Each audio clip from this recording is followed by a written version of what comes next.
Bismillahirrahmanirrahim. Assalamu alaikum dear students.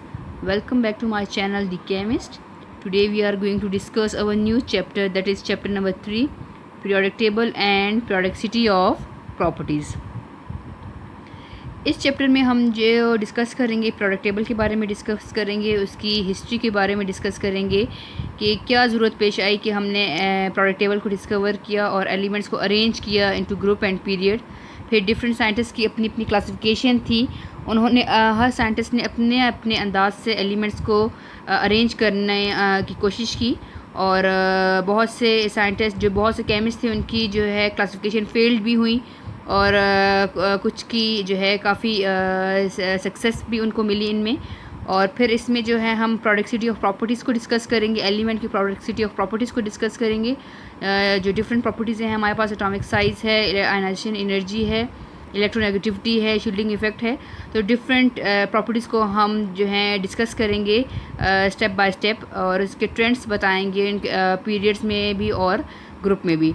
So start करते हैं अपना लेक्चर कि हमारे पास हिस्ट्री क्या है, historical development of product table हमारे पास क्या है, क्या हिस्ट्री थी हमारे पास जो है एलिमेंट्स को अरेंज करने की या प्रोडक्ट टेबल को डेवलप करने की। ठीक है, तो डिफरेंट साइंटिस्ट थे हमारे पास जो है। पहले इंट्रोडक्शन आप लोग देख लें कि ज़रूरत क्यों पड़ी हमारे पास प्रोडक्ट टेबल एलिमेंट्स को प्रोडक्ट टेबल में अरेंज करने की।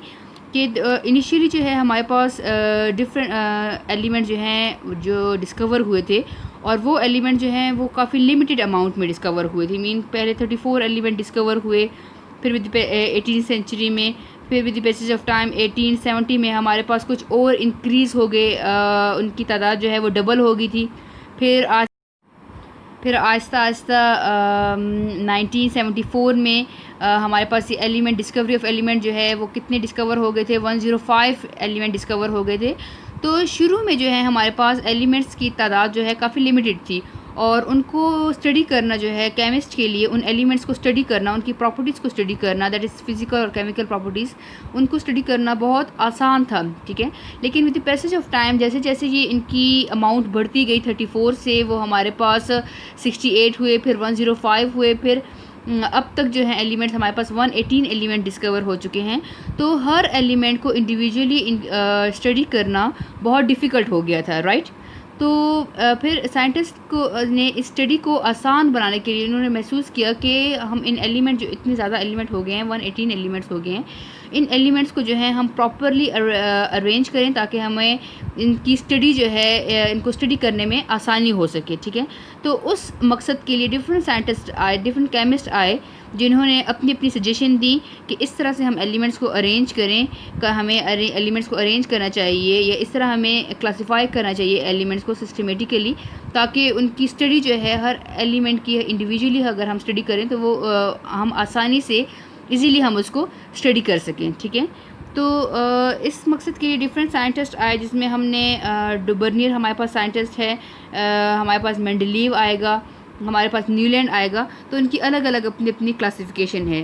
तो स्टार्ट करते हैं। हमारे पास फर्स्ट जो है, हमारे पास जो केमिस्ट जो फर्स्ट आया वो हमारे पास है डुबर्नियर। अच्छा जी, इनिशियली जो है हमारे पास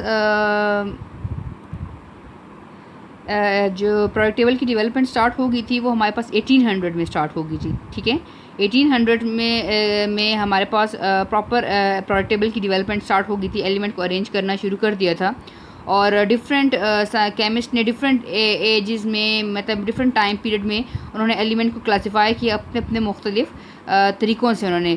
और पहला जो इसकी क्लासिफिकेशन आई थी उसमें एलिमेंट्स को किस तरह किया था कि मेटल और एलिमेंट्स को क्लासिफाई किया था ऐसे कि मेटल और नॉन मेटल को सेपरेट कर दिया था। ठीक है, लेकिन फिर ये क्लासिफिकेशन जो है ये इतनी चल नहीं सकी क्योंकि हमारे पास कुछ ऐसे एलिमेंट्स आए जिनमें दोनों प्रॉपर्टीज़ पाई जाती थी, मेटल की भी थी और नॉन मेटल की प्रॉपर्टीज़ भी पाई जाती थी। तो वो क्लियर कट पॉइंट हमारे पास, क्लियर कट लाइन नहीं थी कि कौन से मेटल हैं कौन से नॉन मेटल हैं, जिसकी वजह से ये वाली क्लासिफिकेशन हमारे पास फेल्ड हो गई थी। फिर हमारे पास एक साइंटिस्ट आया जिसका नाम था डुबर्नियर। ठीक है, और उसने 1817 में अपना जो है एक लॉ पेश किया जिसका नाम है लॉ ऑफ ट्राइड, ठीक है। और वो लॉ ऑफ ट्राइड और डुबर्नियर ट्राइड के नाम से वो मशहूर हो गया था। अच्छा, स्टार्ट करते हैं। फर्स्ट हमारे पास है लॉ ऑफ ट्राइड और इसको नाम देते हैं डुबर्नियर ट्राइड का, ठीक है।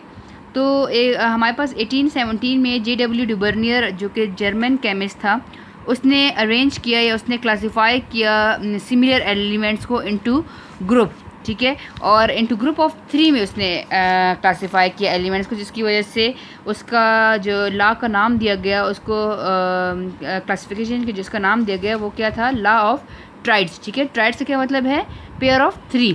तो इसकी वजह से इसने अपना क्या किया इसमें कि इसने 3 एलिमेंट्स को अरेंज किया on the basis of their atomic mass या एटॉमिक वेट।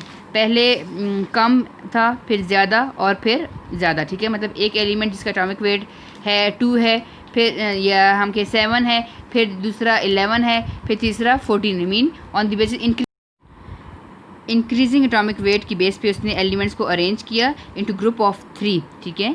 और फिर उसने क्या किया, उसने क्या कहा कि हम जो हैं इस्लाम में उसने कहा कि हम 3 एलिमेंट्स हम लेते हैं, ठीक है। जैसे ये एग्जांपल में है, ठीक है।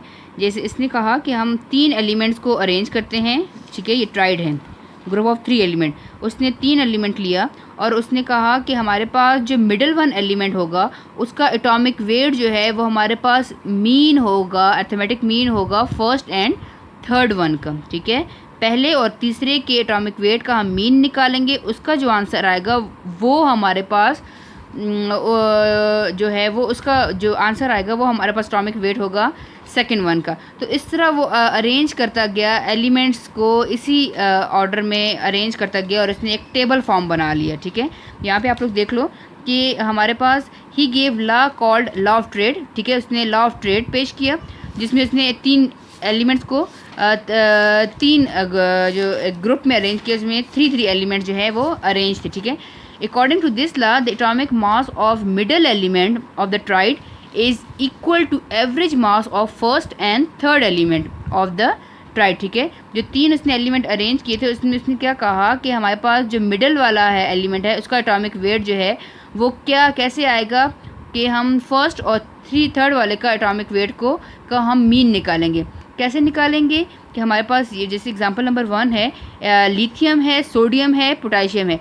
अब बीच में इसने सोडियम रखा नहीं है, ठीक है। उसने जैसे लिथियम और पोटेशियम रखा तो लिथियम का एटॉमिक वेट हमारे पास क्या है, 7 है।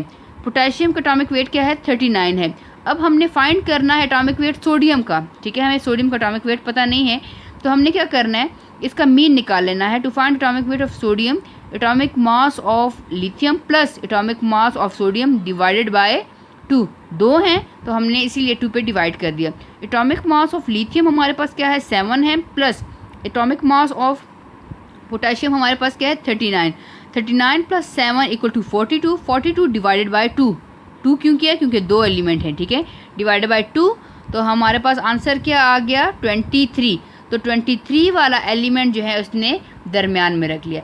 इस तरह उसने एलिमेंट्स को क्लासीफाई किया, अरेंज किया कि एलिमेंट को हम ग्रुप ऑफ 3 में अरेंज करके एक टेबल उसने बना दिया कि ये जो है ईजीएस्ट वे है एलिमेंट्स को क्लासीफाई करने का और उनकी प्रॉपर्टीज़ को स्टडी करने का। लेकिन with the passage of time ये लॉ जो है उसका फेल्ड हो गया, क्योंकि बाकी कुछ एलिमेंट जब उसने अरेंज किए थे वो उनका आंसर प्रॉपर नहीं आ रहा था।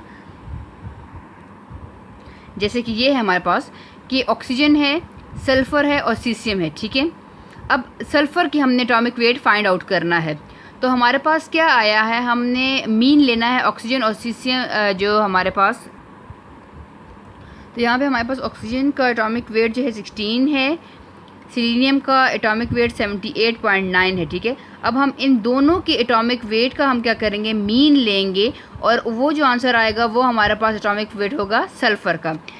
तो आया हमारे पास ऑक्सीजन हमारे पास 16 प्लस सिलीनियम 78.9 डिवाइडेड बाय 2 हमारे पास आंसर आ गया 47। लेकिन ये 47 is not atomic weight of sulphur. Sulphur का एटॉमिक वेट जो है वो 47 नहीं था, जिसकी वजह से ये क्लासिफिकेशन जो है फेल्ड हो गई थी, ठीक है। वो जो हमारे पास डुबर्नियर था जिस तरह क्लासिफाइड किया था कि हम ग्रुप ऑफ 3 में एलिमेंट्स को अरेंज करेंगे और जो फर्स्ट और थर्ड वाले का जो हमारे पास एटॉमिक वेट का मीन निकालेंगे और जो आंसर आएगा उसको हम देखेंगे कि हमारे पास क्या आंसर आ रहा है। जैसे हमारे पास आंसर आ रहा है 23 आ रहा है, या हमारे पास जो भी आंसर आ रहा है वो वाला एलिमेंट उठा के हम मिड में रख लेंगे। इस तरह इसने एलिमेंट्स को अरेंज करना शुरू कर दिया था। लेकिन जो with the passage of time जब इसने बाकी और एलिमेंट्स को इस तरह अरेंज किया तो वो एलिमेंट्स उस तरह अरेंज नहीं हुए, और जिसमें मैं ये सेकेंड वाली एग्जांपल मैंने उसी लिहाज से आप लोगों को दी है, तो जिसकी वजह से उसका ये वाला लॉ ऑफ ट्राइड जो है वो फेल्ड हो गया। ठीक है, अच्छा तो क्या हुआ? So this classification was failed because all the element could not be classified in this way. इस तरह से ऑल एलिमेंट जो है वो क्लासीफाई नहीं हो रहे थे, जिसकी वजह से हमारे पास डुबर्नियर की ये क्लासिफिकेशन जो है, ये लॉ ऑफ डुबर्नियर जो है, ये लॉ ऑफ ट्राइड जो है वो फेल्ड हो गया। ठीक है, so that's all for today. Next जो क्लासिफिकेशन है न्यूलैंड लॉ ऑफ जो न्यूलैंड था लॉ ऑफ ऑक्टिव, वो हम नेक्स्ट क्लास में डिस्कस करेंगे। So hope you will understand the lecture. If you like my video, kindly subscribe the channel, hit the bell icon and share my videos. Thank you.